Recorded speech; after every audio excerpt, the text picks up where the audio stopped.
اگر جناب نبی کریم صلی اللہ علیہ وسلم کا امتی ہونے کا دعویٰ ہے، اگر پیغمبر صلی اللہ علیہ وسلم کے امتی ہو،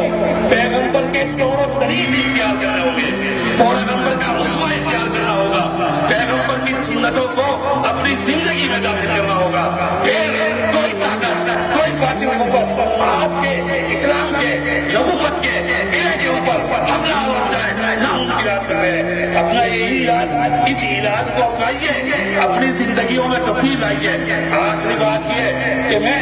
اس اسٹیج پر موجود تمام علماء کرام کی جانب سے، اہل دیوبند کی جانب سے، اہل حدیث حضرات کی جانب سے، اہل بریلوی حضرات کی جانب سے دعوت عام دیتا ہوں تمام قادیانیوں کو کہ جو معصومیت میں، جو ان کے تجربے کی وجہ سے، جو ان کے فریب کی وجہ سے اس جام کے اندر پھنس گئے، وہ واپس اسلام کے اندر آئیں، اپنی عاقبت کو بچائیں، اپنی جنت کو بچایا جائیں۔ جناب نبی کریم صلی اللہ علیہ وسلم کے امتی ہونے کے اپنے ادارے کو مستحکم اور مضبوط کریں، یہی نجات کا راستہ ہے، یہی کامیابی کا راستہ ہے۔ یاد رکھنا، اس عقیدے کا اپنانے والا نہ